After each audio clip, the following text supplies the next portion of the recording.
Hello and welcome to the Flipping and Wholesaling Houses in New York show. I'm Michael Pinter. I teach you how to start flipping or wholesaling houses in New York, or if you're already doing it, how to grow your business.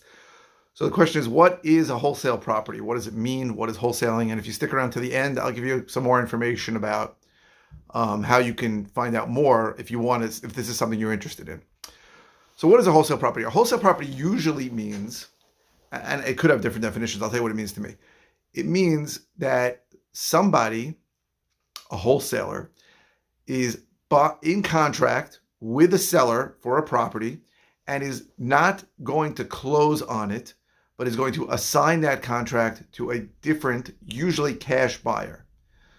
So why does this happen and what does this mean? Let's talk about everything here. So why would a seller sell a property at a deep enough discount? And there are so many reasons why. People always are ashamed. Why, if I need to sell a property, I'll just list it.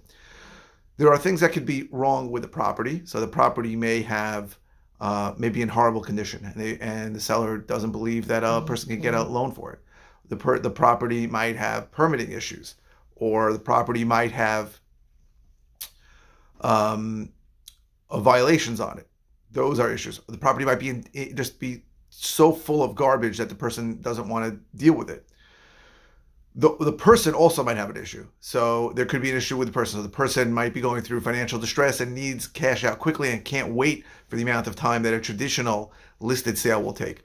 The person may have had a bad experience with a listing a property before.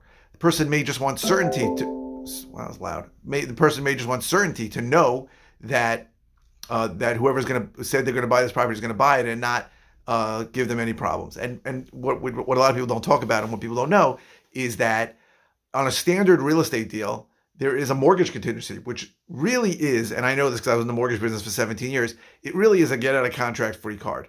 On dozens of occasions, people called me and said, I changed my mind. I don't want to buy this house. Give me a denial. And I gave them a denial. I denied them their mortgage. And they were easy to, and once you show that to the seller's attorney, you're out of contract.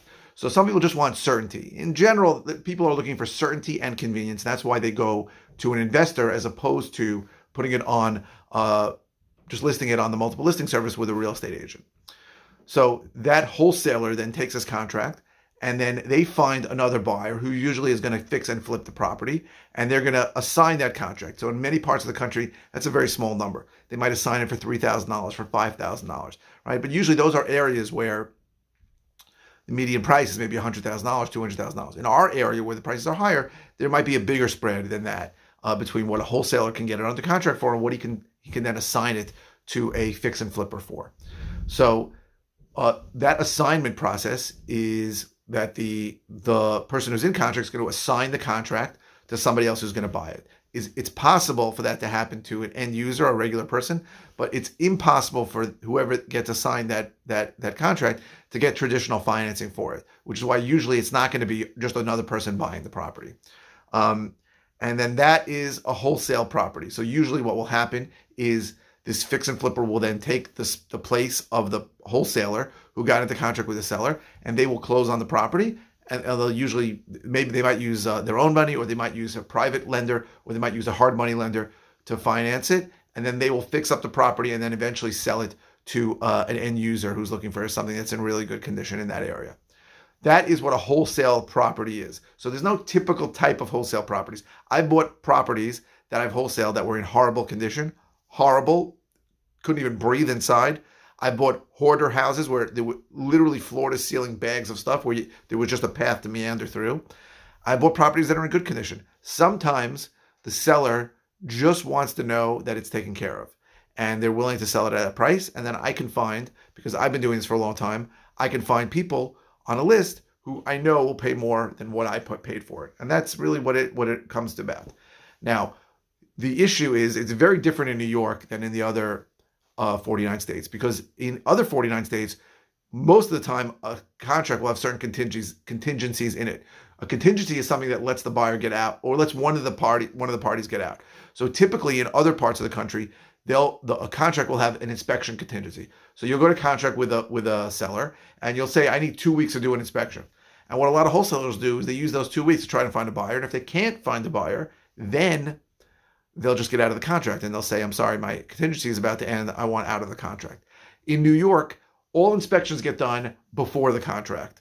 So what that means is there's never an inspection contingency. And in general, unless it's a standard seller to buyer regular house, there isn't even a mortgage contingency. So when I go into contract, I have no contingencies. I always have to either assign it to somebody else or I have to close.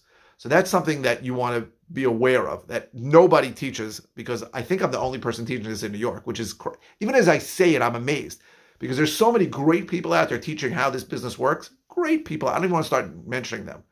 I'll mention a few.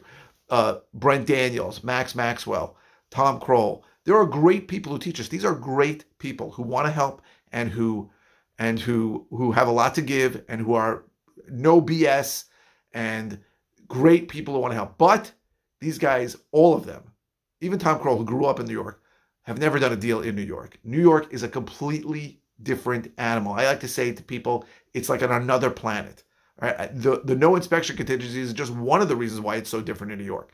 I mean, in general, in all 49 states, a real estate transaction takes place between a buyer and a seller. So I'm a buyer. I meet you. I say, hey, I want to buy your house for $200,000. Here's a contract. The seller says, that's great. And now you're in contract. In New York, it doesn't take place like that at all. In New York, the entire real estate transaction takes place between a seller's attorney who actually they generate the contract, and the buyer's attorney who will then negotiate the contract. And the attorneys here make several $1,000s to go over that. So there's always going to be issues, even if there shouldn't be any issues.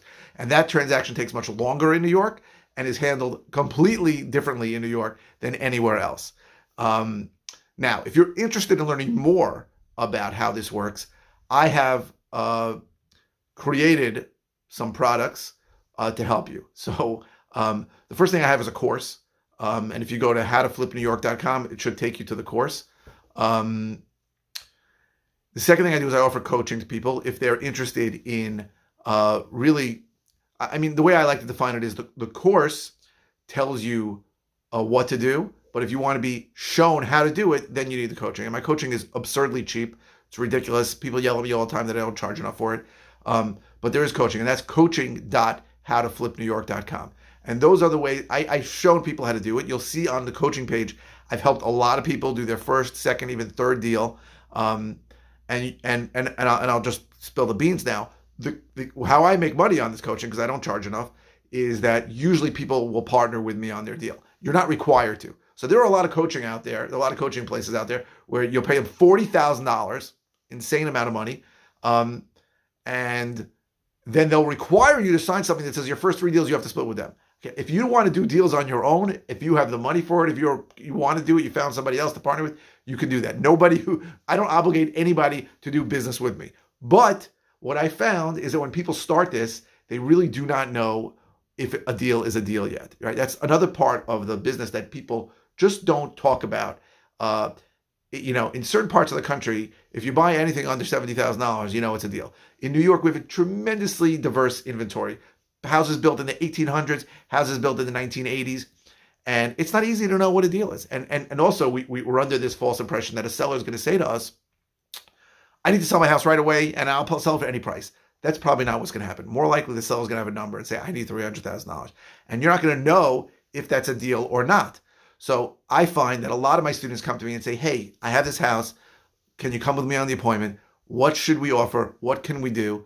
I have a deal right now. I just signed the second half of the other side of the assignment yesterday. We went into contract at 3:30 and we're signing it at 4:20. It's a $90,000 wholesale deal. I'm going to split that with my student 50-50. And that's an incredibly good number. The numbers are really good lately.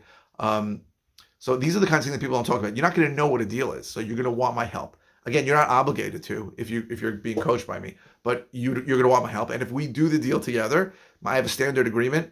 If it's a wholesale deal, we split it 50-50. If I have to close on it, then it's 60-40 in my favor. But it's really simple. It's easy. And I'm doing deals like that all the time with coaching students, people making really good money. So if you're interested, that's really what a wholesale property is. I hope this was helpful. If you're interested, as I said, to find out other ways I can help you, go to howtoflipnewyork.com. Coaching's at coaching.howtoflipnewyork.com. If you're watching on YouTube, please subscribe. And if you are watching on either YouTube or Facebook, please give me a face up. The likes really do help me. And if you have any comments, any questions about anything I discussed today or any other topic, please just put a comment in there. I respond to all comments eventually. If it's an easy answer, I'll just reply with it. If it's a topic that I think you might want to watch some of my videos on, I'll send you links to my videos. I just sent somebody 3 links to a topic that I covered 3 different times. And if it's something I find interesting, I may do a video on it like this one. So thank you very, very much for watching. I really appreciate it.